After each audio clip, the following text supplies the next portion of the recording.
सवेरे जल्दी जागो। जाग के सबसे पहले आप लोग क्या करते हैं? जाग के सबसे पहले दोनों हाथों का मंथन करना चाहिए और फिर हथेली का दर्शन करना चाहिए। ऐसे करो, ऐसे बोलो मेरे संग।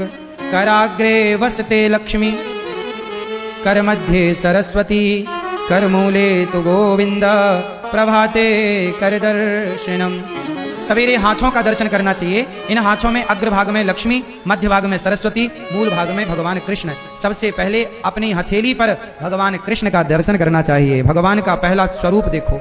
आंखें खुलें तो भगवान का दर्शन पहले हो, फिर किसी और का दर्शन। पृथ्वी माता को प्रणाम करो। जाग कर क्या करो? पहले हथेली पर किसी और का, कहते ना कि आज हमने तो उसका मुंह देख लिया, दिन खराब हो गया। किसी का मुंह देखने से पहले सबसे पहले अपने कर कमल में, हाथों में भगवान का ध्यान करना चाहिए। भगवान का चित्र देखना चाहिए। भगवान श्रीमन नारायण को देखना चाहिए। कराग्रे वसते लक्ष्मी, लक्ष्मी को देखना चाहिए ताकि लक्ष्मी आए आपके घर, है ना। सरस्वती माँ का ध्यान करना चाहिए ताकि वाणी आपकी पवित्र रहे। फिर पृथ्वी माँ को क्या करना चाहिए? सवेरे बोलो। बच्चों को सिखाना, ये सारा जो हम बोल रहे हैं बच्चों से बोलना। सबसे पहले पृथ्वी माता को वो प्रणाम करें और सबसे पहले आप लोग 2 गिलास 3 गिलास पानी पियो, उकड़ू बैठ करके। पानी पीने से क्या होगा? सवेरे सवेरे जो पानी पीते हैं वो अमृत होता है। रात भर में मुख में जो लार बनती है वो सवेरे पानी पीने से वो लार अंदर जाती है। आयुर्वेद कहता है कि आप स्वस्थ होते हैं।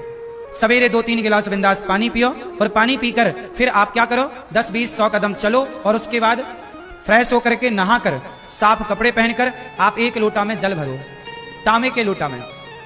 यदि आपके पति पत्नी के रिश्तों में कोई खटास चल रही है, कोई रिश्ते ठीक नहीं चल रहे हैं, तो तांबे का लोटा लो, उसमें 1 लोटा जल भरो और थोड़ा गुड़।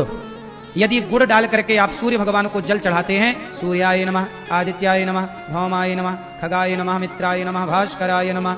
सूर्य भगवान को मीठा जल चढ़ाने से आपके रिश्तों में मिठास आती है। यदि आपका व्यापार नहीं चल रहा है, काम नहीं बन रहा है, पैसे की तंगी चल रही है, तो आप लोटे में जल भरो और उसमें कुमकुम मिलाओ। कुमकुम जानते हैं ना, रोली। लाल करो उस पानी को और लाल कलर का जल या थोड़ा केसर डाल लो। केसर डाल लेने से भी पानी रंगीन हो जाएगा। जब रंगीन पानी आप सूर्य भगवान को चढ़ाते हैं तो आपका व्यापार बहुत अच्छा चलता है, कारोबार बहुत अच्छा चलता है। तो परिवार में यदि खटास है तो गुड़ डालकर मीठा पानी सूर्य भगवान को, व्यापार नहीं चल रहा तो रंगीन पानी सूर्य भगवान को। पर सूर्य भगवान को आप नित्य जल चढ़ाएं।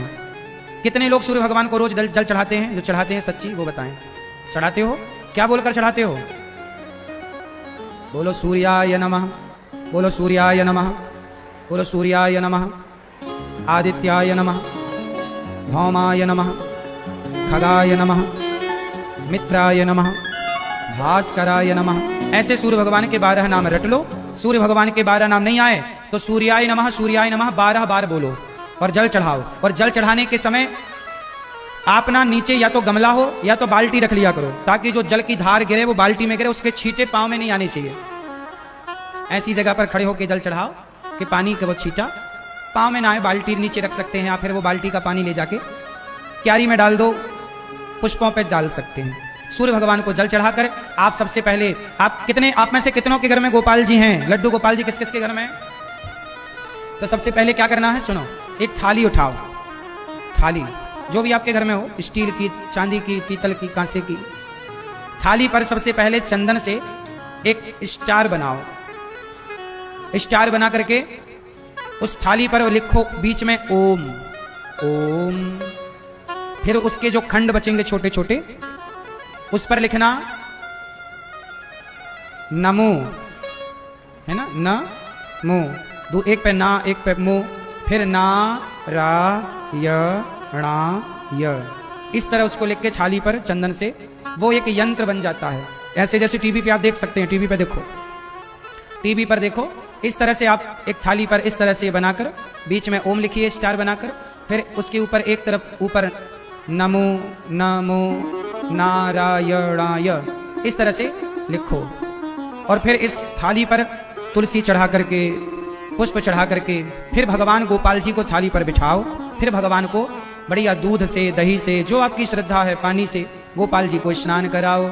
स्नान कराते समय बोलते रहो श्री कृष्ण गोविंद हरे मुरारी, हे नाथ नारायण वासुदेव। इस तरह भगवान का कीर्तन करते समय श्रीमन्नारायण श्रीमन्नारायण बोलते भगवान को जल से, दूध से, दही से, जो आपकी आस्था है। अमावस पूर्णिमा दूध दही पंचामृत से स्नान कराओ। गोपाल जी को बढ़िया स्नान करा के साफ जल से स्नान कराओ।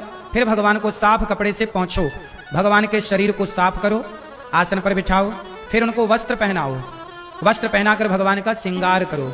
श्रृंगार करके भगवान को बड़े प्रेम से, फिर बड़े भाव से भगवान को दर्पण दिखाओ। भगवान को आईना दिखाओ कि प्रभु ये आपका श्रृंगार हुआ, देख लो। भगवान को दर्पण दिखाकर और प्रेम से भगवान को जो आपके पास है भोग लगाओ। फल है, आपने आज हलवा बनाया होगा, पूड़ी बनाई होगी, है ना, वो भगवान को बढ़िया सा भोग लगाओ। फिर प्रार्थना करो। कैसी प्रार्थना करते हैं आप लोग? हाथ जोड़ो मेरे साथ, सब लोग हाथ जोड़ो। पूजा करके प्रार्थना करना चाहिए। ऐसी प्रार्थना करना है रोज भगवान से। बोलो हे श्रीमन्नारायण, सब लोग बोलो, बोलो हे श्रीमन्नारायण, हे श्याम सुंदर, हम पापी हैं, अधम हैं, नीच हैं। हे नाथ, हम जैसे हैं आपके हैं। हे नाथ, हमारे अपराधों को क्षमा कीजिए। हे पतित पावन, हे करुणा सिंधु, जैसे आपने शबरी के घर जाकर बेरों का भोग लगाया, हे प्रभु इस दासी के घर भी, इस दास के घर भी आकर के आप भोग लगाएं। हे प्रभु जैसे आपने सुदामा पर कृपा की, हे नाथ हम पर भी करुणा कीजिए। जैसे आपने द्रौपदी की लाज बचाई, हे नाथ, हे श्याम सुंदर, हमारी भी लाज बचाइए। हे नाथ, जैसे आपने अर्जुन की गाड़ी चलाई, हे प्रभु, हे पतित पावन, हे मनमोहन, हे श्याम सुंदर, इस दासी की, इस दास की गाड़ी आप चलाइए। हे प्रभु, हम अपने आप को आपके श्री चरणों में समर्पित करते हैं, हमें स्वीकार कीजिए। हे रघुनंदन, हे श्रीमन्नारायण, आप ही हमारी माता हैं, आप ही हमारे पिता हैं। हे प्रभु, हमारा आपके सिवा कोई नहीं। हे नाथ, हमें स्वीकार कीजिए। भगवान की पूजा करो।